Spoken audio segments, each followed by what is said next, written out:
احمد حسن العربی ہمارے ساتھ foreign affairs کے ایکسپرٹس ہیں، سید محمد علی صاحب سیکیورٹی ایکسپرٹ ہیں. آپ سمجھائیے گا علی صاحب کہ اس کو اس طرح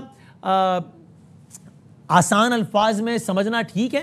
کہ ایک obvious پاکستان کو جو چیلنج رہا ہے، تھریٹ تو میں نہیں کہتا بیچاروں کی، کیا ہی مطلب بڑے میں مطلب اللہ کے سامنے عاجزی کے ساتھ کہہ رہا ہوں کہ اللہ نے بہت عزت رکھی ہے ہماری اور آگے بھی رکھے گا انشاءاللہ، تو کیا ہی ہوگا انشاءاللہ، بہتری کرے گا اللہ. لیکن ہم نے ثابت بھی کیا ہے تو، لیکن ہمیں ظاہر ہے چیلنج کا لفظ میں استعمال کر لیتا ہوں. تو ہسٹوریکلی انڈیا سے ہی رہا ہے، تو اس معاہدے میں ہمارا مقصد کسی پر حملہ کرنا نہیں ہے، کسی پر بھی ہو،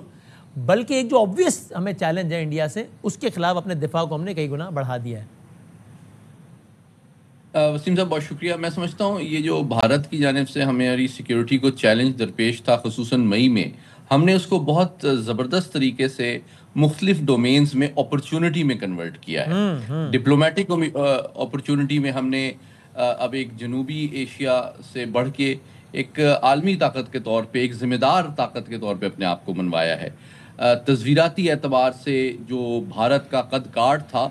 جو کہ ایک عالمی طاقت بننا چاہتی ہے اور چین کو کنٹین کرنے کا خواب دیکھتی ہے اور امریکہ کو یہ چورن بیچتی ہے، اس کو بھی کٹ ٹو سائز کیا گیا ہے، اس کا قد کاٹ بھی چھوٹا ہو گیا ہے. اور تیسری بات یہ ہے کہ اس کو ہم نے جو بہت ہی کشیدہ اور انسٹیبل صورتحال مشرق وسطیٰ میں ہے، اب مشرق وسطیٰ کے وہ جو ہمارے قریبی برادر ممالک ہیں، جس میں سمجھتا ہوں سعودی عرب پہلا ملک ہے، اس نے بھی پاکستان کے اوپر اعتماد کا اظہار کیا ہے، پاکستان کی قوت بازو پہ اپنی سلامتی کی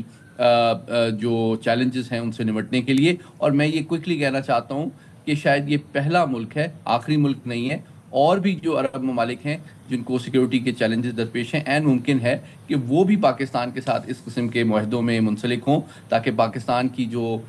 فنی مہارت ہے، جو جنگی استعداد ہے، جو پروفیشنل ایکسیلنس ہے، اس سے وہ بھی استفادہ کر سکیں. اور یہ پاکستان کے لیے ایک بہت بڑا